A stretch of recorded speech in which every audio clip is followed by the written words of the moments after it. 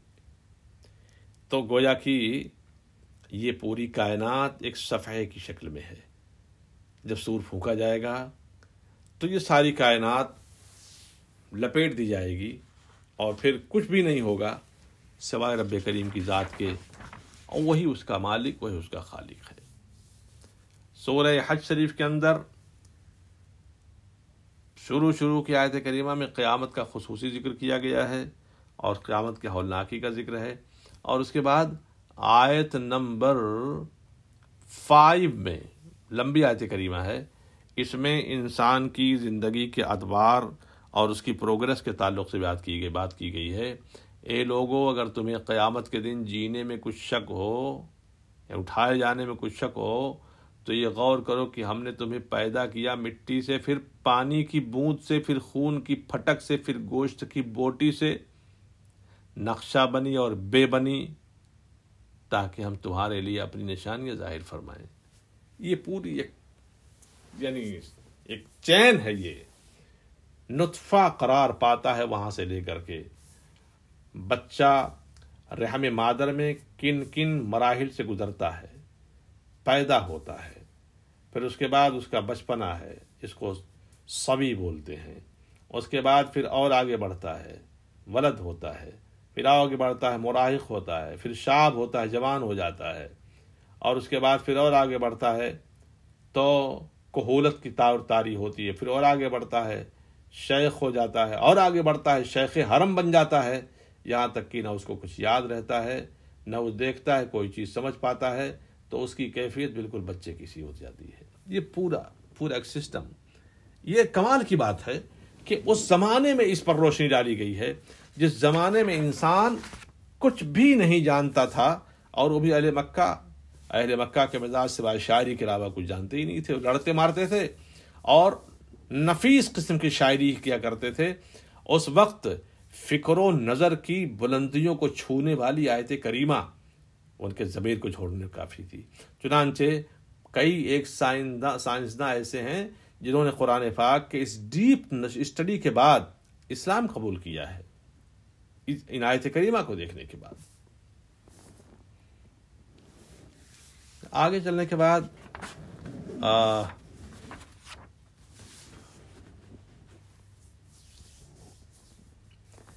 ایک آیت کریمہ یہاں دیکھیں، آیت نمبر 22 اور 23۔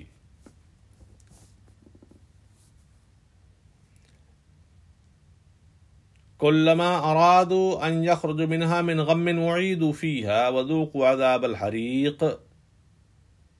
جب گھٹن کے سبب اس میں سے نکلنا چاہیں گے پھر اسی میں لوٹا دیے جائیں گے، اور حکم ہوگا کہ چکھو آگ کا عذاب۔ ان اللہ يدخل الذين آمنوا وعملوا الصالحات جنات تجری من تحتها الانہار يحلون فيها بأساور من ذهب والألوى ولباسهم فيها حرير۔ سبحان اللہ، بے شک اللہ داخل کرے گا انہیں جو ایمان لائے اور اچھے کام کیے، کہاں؟ جنت میں، بہشتوں میں، جن کے نیچے نہریں بہ رہی ہیں، اس میں پہنائے جائیں گے سونے کے کنگن اور موتی، اور وہاں ان کی پوشاک، ان کا لباس ریشم ہے۔ یہ کیفیت ایک موازنہ کیا گیا ہے، ایک طرف جہنمیوں کی صورتحال کہ یصہر فی بطونہم الجلود، جس سے گل جائے گا جو کچھ ان کے پیٹوں میں ہے، اور ان کی کھالیں سڑ جائیں گی، جل جائیں گی، ان کو لوہے کے گرز سے مارا جائے گا، اور جب گھٹن سے نکل کے باہر جانا چاہیں گے جہنم میں پھر لوٹا دیا جائے گا۔ ایک طرف وہ عذاب اور ایک طرف یہ آسائش کہ جنتیوں کو کتنی ناز و نعمت کے ساتھ رکھا جائے گا وہاں پہ۔ پھر آگے چل کر کے حضرت ابراہیم علیہ السلام نے جو کعبۃ اللہ المشرفہ کی تعمیر فرمائی تو اللہ نے حکم دیا تھا کہ اے ابراہیم وَأَذِّن فِي النَّاسِ بِالْحَجِّ يَأْتُوكَ رِجَالًا وعلی کل ضامر یاتین من کل فج عمیق، اور لوگوں میں حج کی عام آواز لگا دے، وہ تیرے پاس حاضر ہوں گے پیدل چلتے اور ہر دبلی کمزور اونٹنی پر سوار ہو کر کہ ہر دور کی راہ سے آتی ہیں، لیشہدوا منافع لہم ویذکروا اسم اللہ فی ایام معلومات علی ما رزقہم من بہیمۃ الانعام، تاکہ وہ اپنے فائدہ پائیں اور اللہ کا نام لیں جانے ہوئے دنوں میں اس پر انہیں روزی دی بے جان زبان چوپائے سے۔ تو یہ حکم دیا گیا کہ یہ ابراہیم تم نے کعبہ بنا لیا، اب لوگوں کو آواز لگا دو کہ وہ کعبۃ اللہ المشرفہ کے طواف کے لیے آئیں۔ چنانچہ آپ نے عرض کی اللہ میں کس کو آواز لگاؤں، یہاں پہ کون ہے؟ میں ہوں، میرا بیٹا اسماعیل، میری بیوی ہاجرہ ہے، میں کس کو آواز لگاؤں؟ الہی حکم ہوا ابراہیم آواز لگاؤ، میں تمہاری آواز عرش اعظم تک اور تحت الثری تک پہنچا دوں گا۔ قیامت تک آنے والی اتنی روحیں موجود ہیں جو تیری آواز پر لبیک کہیں گی، میں تمہاری آواز کو ہر جگہ پہنچا دوں گا۔ چنانچہ آپ نے آواز لگائی، اور اس وقت عالم ارواح میں جتنی روحیں تھیں جنہوں نے اس آواز پر اللہ اکبر کہا تھا، جتنی بار نعم اور لبیک کہا تھا، اس پر اتنی بار ان کو حج کی زیارت، عمرے کی زیارت، حرمین طیبین کی زیارت مشرف ہوگی انشاءاللہ تعالی۔ پھر اسی میں قربانی کا بھی ذکر ہے، اور ایک آیت کریمہ یہاں خاص طور سے دیکھیں، ذالک ومن یعظم شعائر اللہ فإنہا من تقوی القلوب، بات یہ ہے اور جو اللہ کے نشانوں کی تعظیم کرے تو یہ دلوں کی پرہیزگاری سے ہے۔ اللہ کی شعائر ان کی تعظیم کرنی چاہیے، ایک فنی مسئلہ ہے، یہ عقیدے کا مسئلہ ہے۔ شعائر اللہ کی تعظیم کی جانی چاہیے۔ شعائر اللہ کے تعلق سے ہم نے جب قرآن پاک کا مطالعہ کیا تو وہاں پہ بیان فرمایا گیا کہ الصفا والمروہ من شعائر اللہ، صفا و مروہ اللہ کے شعائر سے، یعنی صفا پہاڑ، مروہ پہاڑ دونوں شعائر اللہ سے ہیں، اس بنیاد پر کہ ایک اللہ کی نیک بندی سیدہ ہاجرہ رضی اللہ تعالی عنہا نے اپنے شہزادے کے پانی کی تلاش میں ان دونوں پہاڑوں پر بار بار گردش کی ہے، لہذا یہ شاعر سے ہو گئے ہیں۔ تو سیدہ ہاجرہ کے دوڑ اور آپ کے مقدس قدموں کی برکات سے اللہ نے صفا اور مروہ کو شاعر بنا دیا۔ تو غور کریں کہ میرے آقا کے قدم مبارک جہاں جہاں لگے ہوں گے، ہاتھ شریف جہاں جہاں لگے ہوں گے، وہ کتنے عظیم الشان شاعر اسلام ہے۔ اور اسی طرح سے وہ اولیاء کامل بزرگان دین جو اللہ کی بارگاہ کی محبوبیت کی منزل پر فائز ہیں، ان سے جو چیز وابستہ ہو جائے وہ بھی شاعر اللہ بن جاتی ہے۔ یہی وجہ ہے کہ عبداللہ ابن عمر رضی اللہ تعالیٰ عنہ منبر رسول کو چومتے تھے، حضور جہاں بیٹھا کرتے تھے وہاں اپنے دونوں ہاتھوں کو مس کرتے اپنے چہرے پر لگا لیا کرتے تھے۔ یہ اسی لیے تھا کہ یہ شاعر اللہ کی تعظیم تھی۔ اسی طرح سے اولیاء کاملین کی بارگاہوں میں بھی یہ بھی شاعر اللہ میں سے آتے ہیں، ان کی تعظیم کی جانی چاہیے۔ لیکن اب کوئی آدمی اس کے خلاف اگر کر رہا ہے، اس کا اپنا عمل ہے، اللہ اس کو ہدایت دے، اس کے لیے اور کیا کہا جا سکتا ہے۔ اسی میں قربانی کا بھی ذکر ہے، اور پھر آگے چلنے کے بعد گفتگو آگے بڑھتی ہے۔ تو میں نے عرض کیا تھا کہ ایک بحث ہے جو علماء کے درمیان چلتی ہے، وہ بحث یہ ہے کہ کیا شیطان انبیاء و مرسلین کے اقوال میں کوئی بات اپنی طرف سے مختلط کر سکتا ہے، اس میں ملا سکتا ہے؟ یہاں آیت کریمہ ہے کہ وما ارسلنا من قبلک من رسول ولا نبی الا تمنى القى الشیطان فی امنیته فینسخ اللہ ما یلقی الشیطان ثم یحکم اللہ آیاته واللہ علیم حکیم۔ اور ہم نے تم سے پہلے جتنے رسول یا نبی بھیجے سب پر کبھی یہ واقعہ گزرا ہے کہ جب انہوں نے پڑھا تو شیطان نے ان کے پڑھنے میں لوگوں پر کچھ اپنی طرف سے ملا دیا، تو مٹا دیتا ہے اللہ اس شیطان کے ڈالے ہوئے کو، پھر اللہ اپنی آیتیں پکی کر دیتا ہے، اور اللہ علم و حکمت والا ہے۔ اس سلسلے میں کئی ایک روایتیں نقل فرمائی گئی ہیں، لیکن علماء نے اس کی تردید بھی کی ہے۔ تو یہ کہ انبیاء و مرسلین کے اقوال میں شیطان کچھ ملا سکتا ہے، اس پر علماء نے بحث کی۔ بعض کا خیال ہے کہ نہیں، ایسی بات نہیں ہے، اور بعض کا خیال ہے کہ اگر کبھی اس نے جرات کی بھی تو اللہ تعالیٰ نے اس کی اس خباثت کو فوراً الگ فرما دیا ہے، دور فرما دیا ہے، اور نبی یا رسول کا قول مزکہ اور مطہر پہلے کی طرح سے ہو گیا ہے۔ اخیر میں ہم ایک آیت کریمہ ذکر کرنے کے بعد گفتگو مکمل کرتے ہیں کہ یہ آیت کریمہ ہے کہ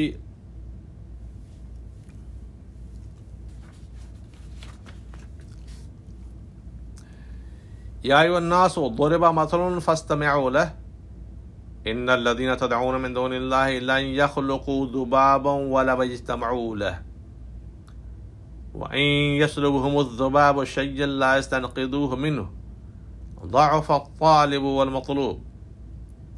اے لوگوں، ایک کہاوت فرمائی جاتی ہے، ایک مثال بیان کی جاتی ہے، اسے کان لگا کر سنو۔ وہ کہاوت یہ ہے کہ وہ جنہیں اللہ کے سوا تم پوجتے ہو، اپنے ہاتھوں کے بنائے ہوئے بتوں کو، یعنی ایک مکھی نہ بنا سکیں گے اگرچہ سب اس پر اکٹھے ہو جائیں، اور اگر مکھی ان سے کچھ چھین کر لے جائے تو اسے چھڑا نہ سکیں۔ کتنا کمزور چاہنے والا، اور اس کو چاہا گیا۔ یہ شرک و کفر کی تابوت میں آخری کیل ہے صحیح معنوں میں۔ اتنا پیارا اسلوب، اتنا خوبصورت لب و لہجہ یہاں بیان فرمایا گیا کہ اے مشرکو، یہ جو جن کو تم پوجتے ہو، ان کی حیثیت کیا ہے، ان کا معیار کیا ہے؟ یہ تمہارا کچھ فائدہ کر سکتے ہیں، نقصان کر سکتے ہیں؟ کچھ بھی نہیں۔ اب تم خود دیکھ لو کہ تم ان پر چڑھاوا چڑھاتے ہو، میٹھا ہے، مٹھائیاں ہیں، یہ ہے، شہد ہے، دودھ ہے، وغیرہ وغیرہ چیزیں ہیں، ان پر مکھیاں بیٹھتی ہیں، مکھیاں اس میں سے اپنا حصہ لے کر کے اڑ جاتی ہیں۔ تو ان کے اگر اتنا گٹس ہو تو اس مکھیوں کو ہانک کیوں نہیں دیتے، وہاں سے بھگا کیوں نہیں دیتے ہیں؟ لکڑی اور بت اور پتھر کے بت، ان کو تم خدا مانتے ہو۔ یہ تمہاری عقلوں پر افسوس ہے، خود بھی کمزور ہو، یہ بھی کمزور ہیں۔ اسی لیے فرمایا کہ اللہ تبارک تعالیٰ نے ایسا کوئی بھی کمزور اللہ کی بارگاہ میں کس کی کیا شفاعت کرے گا۔ اللہ تعالیٰ ہمیں نیک راستے پر قائم رکھے، اولیاء کاملین کا برگزیدہ بنائے، ان سے ان کا نیاز مند بنائے، اور اپنے اور اپنے حبیب کی بارگاہ کا ادب یافتہ بنا دے۔ وصلی اللہ تعالی علی خیر خلق نور عرشی سیدنا مولانا محمد وعلی واصحابہ اجمعین برحمتک یا ارحم الراحمین، وآخر دعوانا الحمدللہ رب العالمین۔ انشاءاللہ اب ہم آپ کے ساتھ 18ویں پارے کے ساتھ انشاءاللہ ملاقات کریں گے۔ السلام علیکم ورحمۃ اللہ وبرکاتہ۔